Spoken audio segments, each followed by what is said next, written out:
Hello students, আমাদের already ইনস্টিটিউশনটা হয়ে গেছে, অ্যাসোসিয়েশনটা হয়ে গেছে। আমরা এবার যেটা পড়বো সেটা হচ্ছে বাদবাকি যে কনসেপ্টগুলো রয়েছে। বাদবাকি কনসেপ্ট বলতে কোনগুলো? এবার আছে আমাদের সাধারণত এগ্রিগেটস আছে, অন্যান্য জিনিসপত্র। একটু আমরা দেখে নিই। ইনস্টিটিউশন হয়ে গেছে। আমরা এবার একটু এগ্রিগেট, ক্যাটাগরি এইগুলো একটু বোঝার চেষ্টা করব। এই পোর্শনগুলো সিইউ এবং স্টেট সবার জন্যই সেম আছে। অর্থাৎ যেটা নেই সেটা হচ্ছে একমাত্র কিন্তু যেটা আমি ক্যালকাটা ইউনিভার্সিটির যে সিলেবাসটা রয়েছে সেইখানে ক্যালকাটা ইউনিভার্সিটি সিলেবাসে যেটা হাইলাইট করা রয়েছে সেটা একমাত্র স্টেট ইউনিভার্সিটি আর ক্যালকাটা ইউনিভার্সিটি সেম নয়। বাদবাকি যে পোর্শনগুলো সাদা রয়েছে সেগুলো স্টেট এবং ক্যালকাটা সবার সেম। ঠিক আছে, তাহলে এবার আমরা শুরু করা যাক। আমরা আজকে কোথা দিয়ে শুরু করব?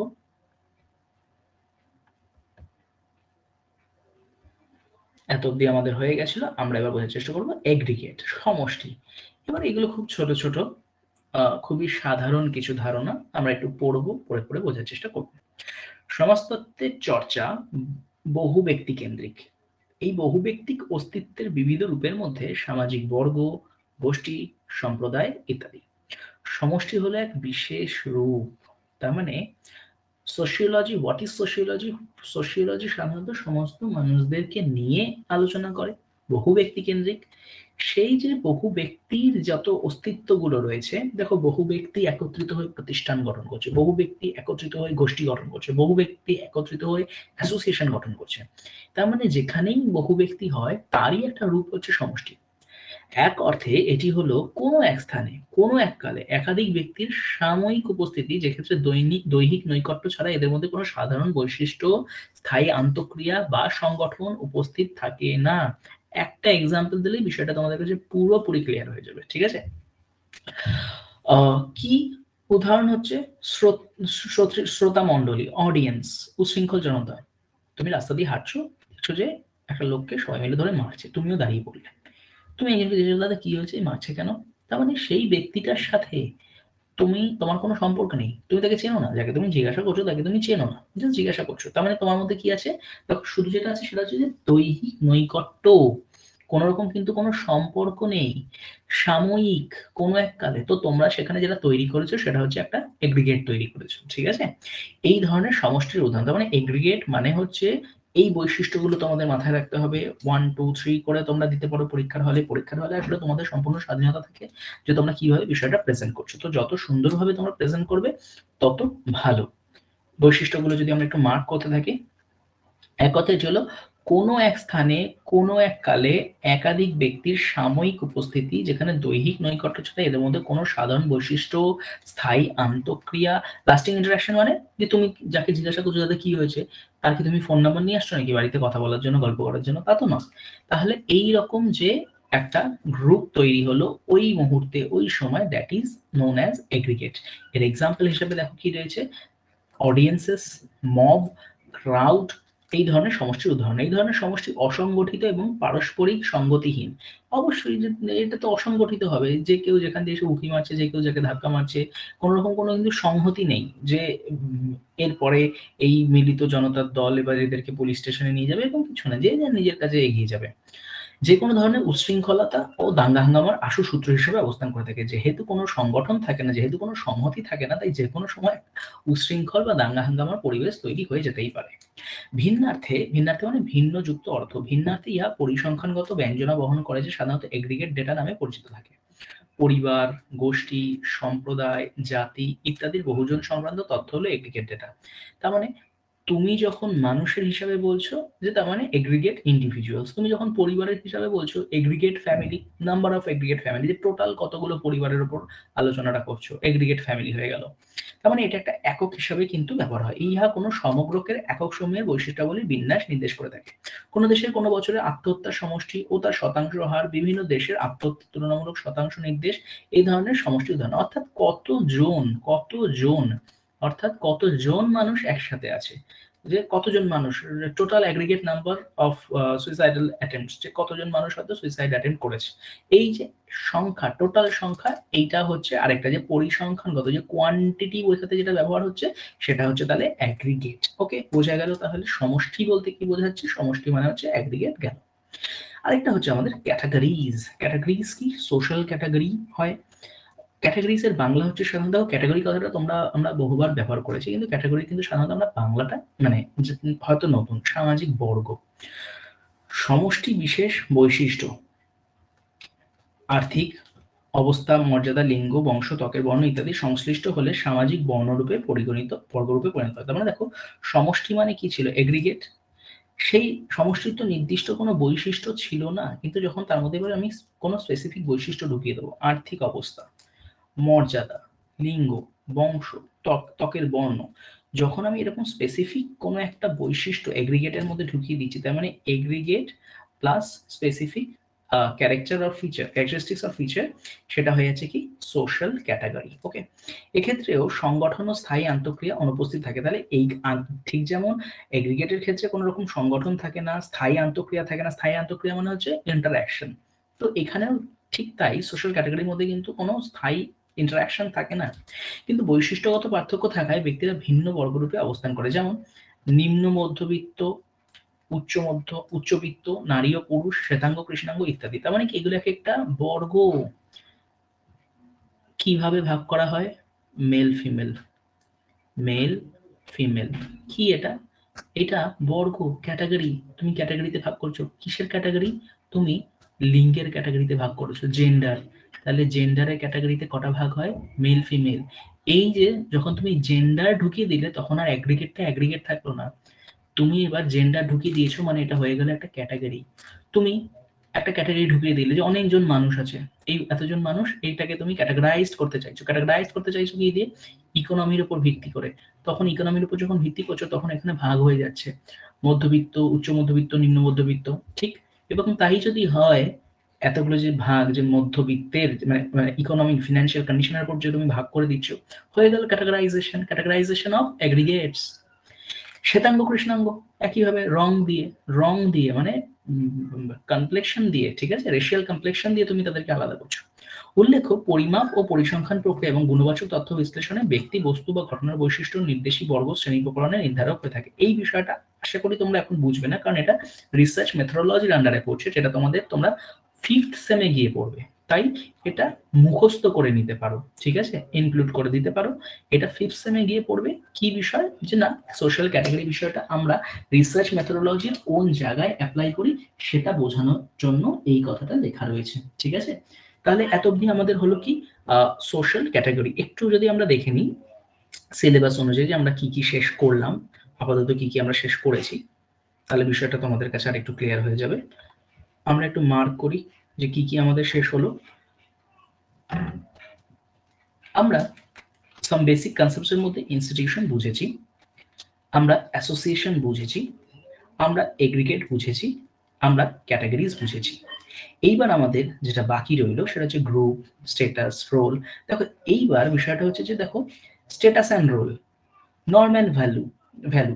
তার মানে এইগুলোকে তোমাদের একসাথে বুঝতে হবে, যে স্ট্যাটাস অ্যান্ড রোলকে একসাথে বুঝতে হবে, নর্মস অ্যান্ড ভ্যালুসকে একসাথে বুঝতে হবে। আবার যখন আমরা গ্রুপ বুঝবো, আমি বলেছিলাম যে গ্রুপটা খুব লেন্দি, গ্রুপটাকে আমরা একসাথে বুঝবো। আবার সোশ্যাল স্ট্রাকচারটাকে আলাদা করে বুঝবো। আবার সোশ্যাল প্রসেস যখন বুঝবো, সোশ্যাল প্রসেসটাও খুব লেন্দি। সোশ্যাল প্রসেস যখন আমরা বুঝবো, তখন আবার সোশ্যাল প্রসেসটাও কিন্তু একটা আলাদা ক্লাসে বুঝবো। তাহলে আশা করি বুঝতে পারছো এখন আমরা তাহলে কোনটা পড়বো। এখন আমরা পড়বো সোশ্যাল স্ট্রাকচার, কারণ এটাই একমাত্র একা, বাদ বাকি সবাই আইদার দোকা অথবা লেন্দি। সোশ্যাল প্রসেসটা যখন পড়বো, তখন সোশ্যাল প্রসেসটা বিশাল বড়। তাহলে এখন আমরা সোশ্যাল স্ট্রাকচারটা একটু বুঝে নিই, কি জিনিস সোশ্যাল স্ট্রাকচারটা।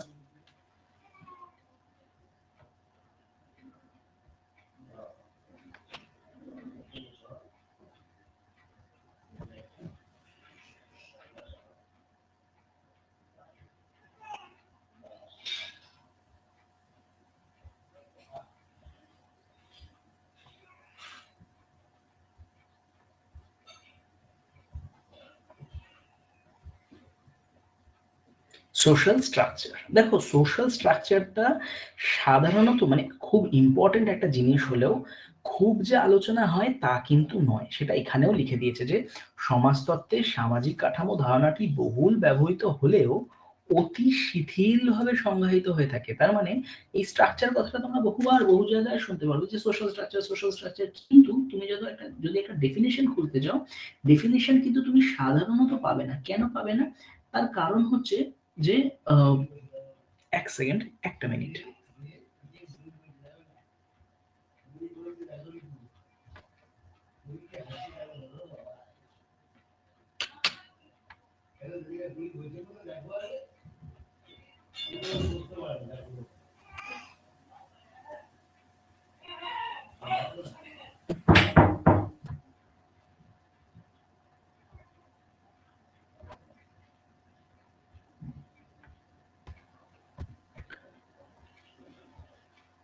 অর্থাৎ সামাজিক কাঠামো যে বিষয়টা, সেটা আমরা সাধারণত বহুবার ব্যবহার করি, বহুভাবে ব্যবহার করি। সোশ্যাল স্ট্রাকচার কথাগুলো আমাদের সোশিওলজি যখন পড়ি তখন এই টার্মটা বহুবার আসে।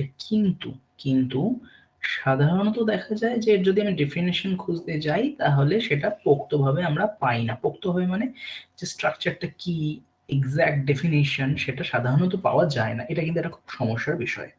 সাধারণভাবে এগ্রিগেট বা সমষ্টির বিপরীতার্থক ধারণা হিসাবে ব্যক্তি সমষ্টির মধ্যে পুনরাবৃত্ত সামাজিক আচরণ বা সমাজের অন্তর্গত বিবিধ উপাদানের রীতিনীতি, পরিবার, আত্মীয়তা, অর্থনৈতিক ও রাজনৈতিক প্রতিষ্ঠান সুসংবদ্ধ সংগ্রহণ বা আন্তঃক্রিয়া সামাজিক কাঠামো রূপে চিহ্নিত হয়ে থাকে।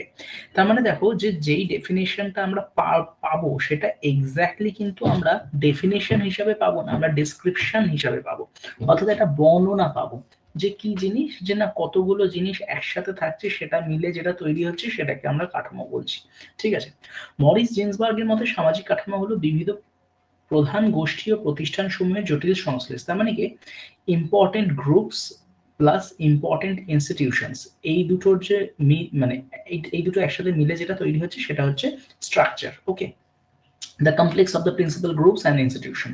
ক্ষুদ্র পরিসরে একে আনস্ট্রাকচার হিসাবে দেখা যায়, যার উদাহরণ হলো ডায়েট এবং ট্রাইড। এটা পার্সনসের একটা থিওরি, যেখানে কিনা দুটো মানুষ একে অপরের সাথে ইন্টারঅ্যাক্ট করছে, এটাকে বলা হয় ডায়েট, DYAD।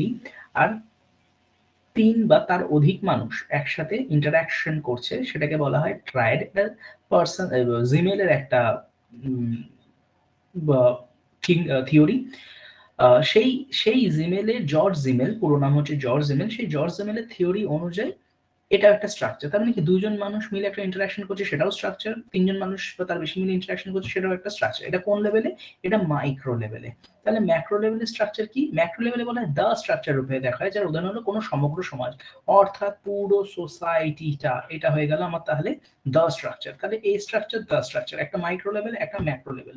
অর্থাৎ পুরোটাই যেটা দেখতে পাচ্ছ সেটা কিন্তু বৈশিষ্ট্য, সেটা কিন্তু কখনো ডেফিনেশন নয়। ওকে, এক্ষেত্রে ধারণাটি বিমিত হওয়ার কিছু রূপকল্পের ব্যবহার করা হয়, যেমন স্পেন্সারের জৈব সাদৃশ্যবাদ, অর্গানিক অ্যানালজি, প্যারেটোর যান্ত্রিক রূপকল্প, মেকানিস্টিক মডেল। বস্তুতে এগুলি সামাজিক কাঠামোর রূপক বা বিশ্লেষণের হাতিয়ার, যেগুলির মাধ্যমে বিষয়টির সম্যক আলোচনা বা বিশ্লেষণ সম্ভব হয়। আবারও পড়ি, তার মানে এখানে কতজনের নাম দিচ্ছে, স্পেন্সারের কথা বলা হয়েছে, প্যারেটোর কথা বলা হয়েছে, যে তারা এক্স্যাক্টলি সোশ্যাল যে স্ট্রাকচার সেটাকে ব্যক্ত করছেন, বাট সেটাকে ব্যক্ত করছেন কতগুলো মেটাফরের দ্বারা, রূপকের দ্বারা। এক্স্যাক্টলি কিন্তু কাঠামোর বৈশিষ্ট্য, কাঠামোর ডেফিনেশনটা কেউ দেয় না।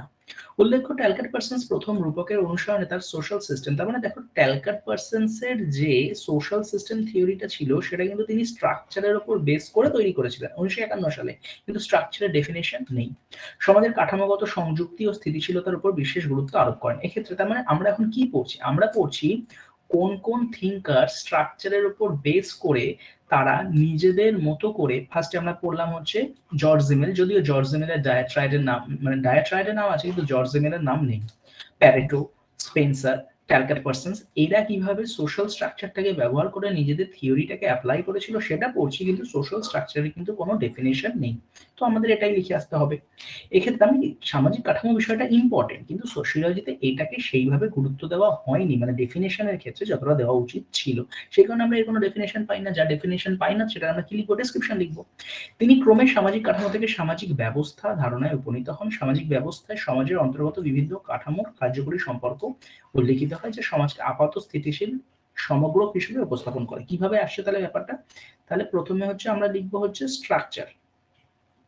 স্ট্রাকচার থেকে আসছে কি? সিস্টেম।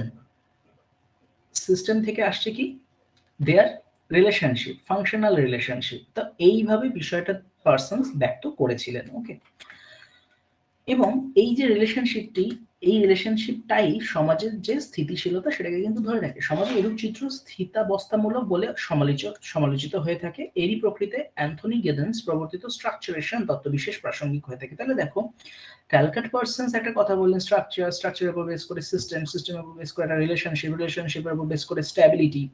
আবার অ্যান্থনি গিডেন্স বললেন স্ট্রাকচারেশন, সব স্ট্রাকচারকে নিয়ে হচ্ছে, কিন্তু স্ট্রাকচারের কোনো ডেফিনেশন নেই। তো এটাই আমাদের লিখে আসতে হবে যে সোশ্যাল স্ট্রাকচার জিনিসটা কতটা ইম্পর্টেন্ট সোশিয়ালিটি, যে এদের নিয়ে আলাদা আলাদা লোকজন আলাদা আলাদা জিনিসপত্র লিখেছেন বা বলেছেন।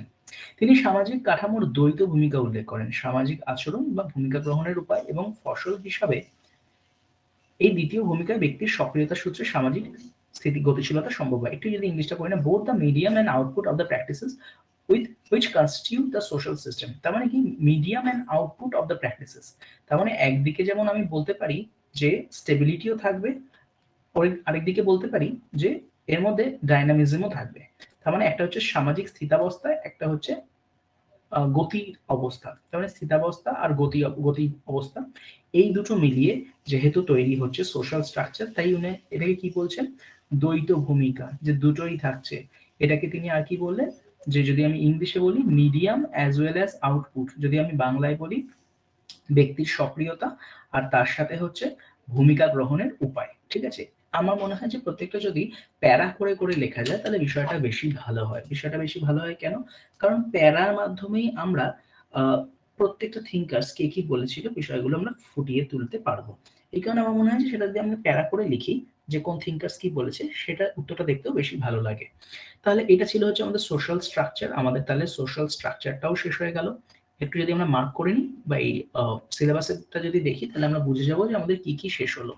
তাহলে যেহেতু আমাদের সোশ্যাল স্ট্রাকচারটা শেষ, এখান থেকে তাহলে শুধু আমাদের বাকি রইল group, status role, norm value, এটা আর সোশ্যাল প্রসেস। এগুলো আমরা আলাদা আলাদা 4টে ক্লাসে বুঝবো। গ্রুপের একটা ক্লাস, স্ট্যাটাস রোলের একটা ক্লাস, নর্ম ভ্যালুর একটা ক্লাস এবং সোশ্যাল প্রসেসের একটা ক্লাস। ওকে, তাহলে আজকের জন্য এতটাই। ধন্যবাদ।